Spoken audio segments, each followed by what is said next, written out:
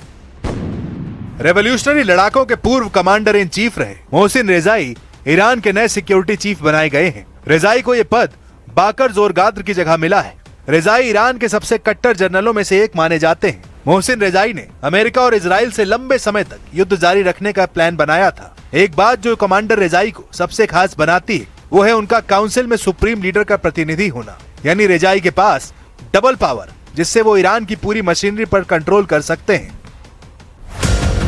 ये commander Rezaei ही थे जिन्होंने हार्मूज को एटम बम के बराबर का हथियार बताया था। अब वही कमांडर ट्रंप से टकराएगा, वही कमांडर नेतन्याहू की प्लानिंग खराब करेगा। कमांडर रेजाई युद्ध का रुख किस ओर ले जाते हैं अभी वक्त बताएगा, लेकिन सीरिया में एक मुकदमे पर आए फैसले ने कई देशों की टेंशन बढ़ा दी है, क्योंकि कुछ दिनों से साइलेंट दिख रहे सीरियाई अखाड़े में फिर घमासान का ग्राउंड तैयार हो गया है। अब सीरिया से आई इन तस्वीरों की कहानी भी जान लीजिए, क्योंकि यह मुकदमा एक नए वॉर एंगल की तरफ इशारा कर रहा है। सीरिया से आई ये तस्वीरें पूर्व राष्ट्रपति के गुनाहों का हिसाब है। पिंजड़े में कैद दिख रहा आदमी कभी सीरिया का सबसे खूंखार ब्रिगेडियर जनरल था, लेकिन अब उसी के सिर पर मौत नाच रही है। सीरिया की अदालत में सिविल वॉर के दौरान वॉर क्राइम और इंसानियत के खिलाफ क्राइम के आरोपों में दोषी ठहराए जाने के बाद पूर्व राष्ट्रपति बशर अल असद को मौत की सजा सुना दी है। असद दिसंबर 2024 में तख्ता पलट के बाद परिवार समेत मॉस्को भाग गए थे, लेकिन अहमद अल शरा की हुकूमत ने असद पर मुकदमा चलाकर उन्हें फांसी पर टांगने के बंदोबस्त कर लिए हैं। असद के साथ कोर्ट ने आतिफ नजीब को भी मौत की सजा सुनाई है। आतिफ नजीब जनवरी 2025 में गिरफ्तार किए गए थे। नजीब 2011 के विद्रोह के एपिसेंटर दारा में पॉलिटिकल सिक्योरिटी के हेड थे। उस वक्त उनके एक्शन को इंसानियत के खिलाफ क्राइम साबित किया गया था। आतिफ नजीब बशर अल असद के ममेरे भाई हैं। आतिफ नजीब सीरियाई सेना के पूर्व ब्रिगेडियर जनरल हैं। बशर अल असद ने अपने पिता की मौत के बाद साल 2000 में सत्ता संभाली थी। असद के पिता हाफिज अल असद ने करीब 30 साल तक सीरिया पर शासन किया था। बशर अल असद ने दिसंबर 2024 में पद से हटाए जाने तक सत्ता संभाली थी। सीरिया में साल 2011 में गृह युद्ध शुरू हुआ था। इसे असद की सेना ने ताकत के बल पर कुचल दिया था। यह अशांति तेजी से पूरे देश में फैल गई थी, जिसका फायदा उठाकर तुर्की ने सीरिया में अपने पसंद के अहमद अल शरा को तख्ता पलट के लिए उकसाया। तब कमांडर जुलानी के नाम से कुख्यात रहे अल शरा ने कई लड़ाका ग्रुप की संयुक्त सेना बनाकर असद सरकार को उखाड़ फेंका। हालांकि असद मॉस्को भागने में कामयाब रहे। पहले भी बशर को पुतिन का सपोर्ट मिलता रहा। हालांकि अब बदले हुए हालात बशर कितने दिन तक सलामत रह पाएंगे, ये पुतिन के फैसले से तय होना है, क्योंकि हाल ही में अहमद अल शरा ने पुतिन से मुलाकात कर दोस्ती बढ़ानी शुरू कर दी है। लेकिन अल शरा की ट्रम्प से नजदीकियों को पुतिन नजरअंदाज करने को तैयार नहीं। खासकर तुर्की के एर्दोआन पर पुतिन भरोसा करने वाले नहीं, क्योंकि तुर्की ने अमेरिका से F-35 डील करने के लिए पुतिन को धोखा दिया है, जिससे सीरिया फ्रंट के एक बार फिर बारूदी बैटल ग्राउंड बनने के सिग्नल मिलने लगे हैं। और युद्ध के बाद ईरान के सुप्रीम लीडर मुस्तफा खामनेई का नया वीडियो सामने आया। मुस्तफा खामनेई सेहतमंद हैं, वो 7 से 8 घंटे लंबी मीटिंग कर रहे हैं। ईरान के सुप्रीम लीडर ने ट्रंप से टक्कर लेने वाली नई वॉर टीम बना ली है। ईरान की वॉर मशीन में एक से एक कट्टर कमांडर शामिल किए गए। रिपोर्ट देखिए।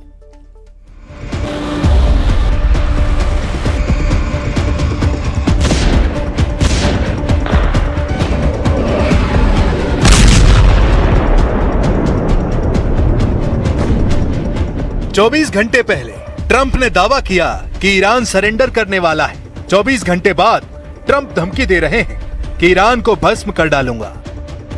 ईरान पर जितने तरह के अमेरिका ने बम नहीं फोड़े हैं, उससे कहीं ज्यादा ट्रंप ने तेवर बदले हैं। कल तक ईरान से डील फाइनल होने का दावा कर रहे ट्रंप आज फिर भड़के हुए हैं। ट्रंप ईरान के दांव को उसी पर आजमाने लगे हैं। ट्रंप युद्ध में हुए नुकसान की डिमांड कर रहे हैं, लेकिन ईरान ट्रंप को शौक पर शौक दे रहा है।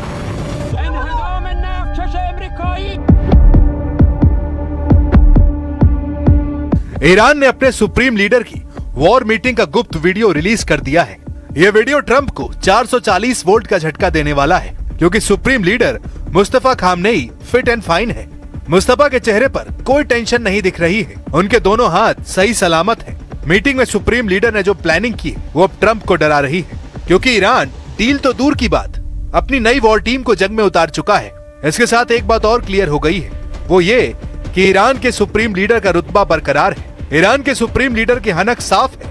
उनके घायल होने और मौत की अफवाह खारिज हो चुकी है। मुस्तफा खामनेई ने युद्ध का रिमोट कंट्रोल थाम लिया है, जिससे ट्रंप का सीज फायर प्लान फुस हो गया है। ईरान की वॉर मशीनरी में बड़ा फेरबदल हुआ है। मुस्तफा खामनेई ने 6 टॉप कमांडर बदल डाले हैं। अब कौन बना किसका बॉस, जानकर ट्रंप दहल गए हैं। ईरान की मेहर न्यूज एजेंसी की रिपोर्ट के मुताबिक देश के सभी सशस्त्र बलों की कमान संभालने वाले नेता आयतुल्ला सैयद मुज्तबा हुसैनी खामनेई ने सेना के 6 बड़े पदों पर नई नियुक्तियां की हैं, जिनमें ईरानी सेना के elite Islamic Revolutionary Guards Corps के चीफ का नाम भी शामिल है। ईरान की नई वॉर टीम में IRGC के commander in chief Ahmad Vahidi बनाए गए हैं। IRGC के डिप्टी कमांडर का नाम मुस्तफा इजादी है। IRGC नेवी कमांडर का पद अली ओमाजाई को दिया गया है। ईरान की बसीज फोर्स के चीफ अब हुसैन तायब हैं। ईरान के चीफ ऑफ स्टाफ का नाम अली अब्दुल्लाही है। वहीं केमार्स हैदरी ईरान सेना के डिप्टी चीफ ऑफ स्टाफ हैं। सुप्रीम लीडर ने वॉर टीम बनाने में अच्छा खासा टाइम लिया है। उन्होंने वॉर टीम के ऐलान के बाद राष्ट्रपति पेजेशकियान से 7 घंटे तक बातें की हैं। सुप्रीम लीडर से मीटिंग के बाद प्रेसिडेंट ने दुश्मनों को उनका मैसेज दिया है। ईरान ने साफ किया है कि वो युद्ध में मजबूती से टिका हुआ है। नई वॉर टीम ईरान को युद्ध में जीत दिलाने के लिए बनाई गई है।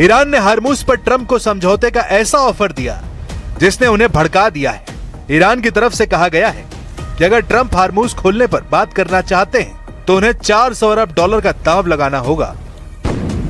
ईरान ने ट्रंप और नेतन्याहू से 300 अरब डॉलर का युद्ध मुआवजा मांगा है। साथ ही ईरान को अपने वो 100 अरब डॉलर वापस चाहिए जिसे ट्रंप ने फ्रीज कर रखा है। ट्रंप इन शर्तों को मानेंगे तब ईरान हार्मूज पर बात करेगा। बातचीत में ईरान की डिमांड क्या होगी इसका अभी कुछ पता नहीं। पेजेशकियान ने वार्निंग दी है कि जो दुश्मन ईरान का सरेंडर चाहता है उसे अब मुस्तफा खामनेई के आगे झुकना होगा।